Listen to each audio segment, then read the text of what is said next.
গর্ভাবস্থায় পুষ্টিকর খাবার খাওয়া মা ও সন্তান উভয়ের জন্যই ভীষণ প্রয়োজনীয়। গর্ভাবস্থায় যেই সব খাবার খাওয়া ভীষণ উপকারী, তো সেগুলি আজকের ভিডিওটিতে আলোচনা করব।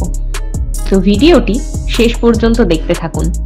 দেখে নিন গর্ভবতী মহিলাদের যেই সব খাবারগুলি অবশ্যই নিজের খাদ্য তালিকায় রাখতে হবে এবং যেই খাবারগুলি এড়িয়ে চলতে হবে। খাবারের মধ্যে যাতে যথেষ্ট পরিমাণে ক্যালসিয়াম এবং প্রোটিন থাকে সেই দিকে নজর রাখতে হবে।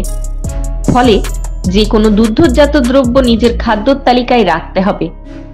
গর্ভবতী মহিলাদের প্রত্যেক দিনের খাদ্য তালিকায় বিভিন্ন ধরনের বাদাম, বিভিন্ন রকমের ডাল এবং সয়াবিন রাখা অত্যন্ত প্রয়োজন। এতে থাকে প্রচুর পরিমাণে আয়রন, প্রোটিন, ফলেট, ক্যালসিয়াম। এই সব কিছু শিশুর বেড়ে ওঠার জন্য ভীষণ প্রয়োজন। মিষ্টি আলু বা রাঙা আলু, এগুলি খেতেই শুধুমাত্র সুস্বাদু নয়, এতে প্রচুর পরিমাণে আয়রন, বিটা ক্যারোটিন এগুলি থাকে। এটি এক ধরনের উদ্ভিজ্জ যৌগ। মানব শরীরে ভিটামিনের ভীষণ দরকার এবং লাল আলুতে প্রচুর পরিমাণে ফাইবার পাওয়া যায়। গর্ভবতী মহিলাদের জন্য এটি ভীষণ উপকারী। বিভিন্ন ধরনের সামুদ্রিক মাছ যেমন স্যালমন, সার্ডিন, এই মাছে প্রচুর পরিমাণে ওমেগা 3 ফ্যাটি অ্যাসিড থাকে, যা বাচ্চার মস্তিষ্ক গঠনে ভীষণ কাজ করে এবং চোখের পুষ্টি যোগায়। আমাদের মানব শরীরে ডিম ভীষণ পুষ্টিকর একটি খাদ্য, আর গর্ভবতী মহিলাদের জন্য ডিম ভীষণ উপকারী। ডিমের মধ্যে প্রয়োজনীয় সব রকমেরই পুষ্টিগুণ থাকে। একটি ডিমে 80 ক্যালোরি পাওয়া যায়, প্রচুর পরিমাণে প্রোটিন এবং খনিজ দ্রব্য পাওয়া যায়। সবুজ শাকসবজি তো আমাদের প্রত্যেকের জন্যই ভীষণ উপকারী। এতে fibre, vitamin K, vitamin A, calcium, iron, potassium প্রচুর পরিমাণে থাকে। তাই একজন গর্ভবতী মহিলার এগুলি খাওয়া ভীষণ প্রয়োজন। গোটা শস্য অবশ্যই আপনার প্রত্যেক দিনের খাদ্য তালিকায় এটি রাখা উচিত। এর থেকে প্রচুর পরিমাণে ফাইবার এবং ভিটামিন পাওয়া যাবে, তাই এগুলি খাওয়া ভীষণ গুরুত্বপূর্ণ।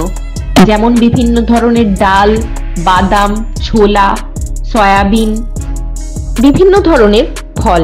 ফলের মধ্যে প্রচুর পরিমাণে vitamin C, monounsaturated fatty acid, polyunsaturated fatty acid এগুলি থাকে। আর ফল আপনার শরীরে জলের ঘাটতি পূরণ করে, তাই প্রত্যেক দিন কোনো না কোনো ফল খাবেন। ড্রাই ফ্রুটসে প্রচুর পরিমাণে ক্যালোরি, ফাইবার এবং বিভিন্ন ধরনের ভিটামিন রয়েছে এবং খনিজ পদার্থও থাকে। এক টুকরো ড্রাই ফ্রুটে তাজা ফলের সমান পুষ্টিগুণ পাওয়া যায়। তো এবার বলি গর্ভাবস্থায় কোন কোন খাবার আপনাকে এড়িয়ে চলতে হবে। গর্ভবতী মায়েদের নির্দিষ্ট কিছু খাবার থেকে অসুস্থ হওয়ার ঝুঁকি থাকে, আর তা গর্ভধারণ সংক্রান্ত জটিলতা তৈরি করতে পারে। গর্ভধারণকালে আপনাকে যেসব খাবার এড়িয়ে চলতে হবে সেগুলি হলো: অতিরিক্ত পরিমাণে দুধ এবং পনির খাবেন না, এর থেকে আপনার গ্যাস এবং পেটে ব্যথার মতো সমস্যা হতে পারে। ময়দার তৈরি বিভিন্ন রকমের খাবার এড়িয়ে চলতে হবে। রান্না না করা অঙ্কুরিত বীজ, খাদ্যশস্য, শিম, কাঁচা মূলো, যে কোনো ধরনের সিডস গর্ভবতী অবস্থায় এগুলি খাওয়া থেকে বিরত থাকবেন, কারণ এগুলিতে সিস্টেরিয়া, সালমোনিলা এই সব ক্ষতিকারক ব্যাকটেরিয়া থাকতে পারে। মাংসে প্রচুর পরিমাণে আয়রন থাকলেও এটি গর্ভবতী মায়েদের খেতে না বলা হয়, কারণ এতে উচ্চমাত্রায় ভিটামিন এ থাকে এবং এটি শরীরে বিষক্রিয়ার ঝুঁকি আনতে পারে।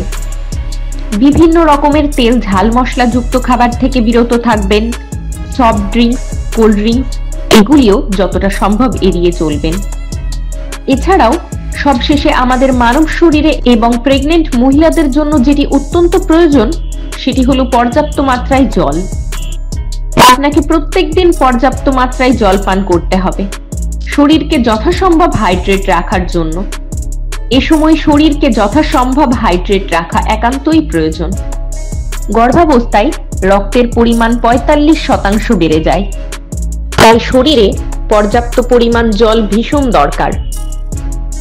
আর এ বিষয়ে আরো কিছু জানার থাকলে অবশ্যই বিশেষজ্ঞদের সাথে পরামর্শ করবেন। সবাই ভালো থাকবেন, আবার দেখা হবে।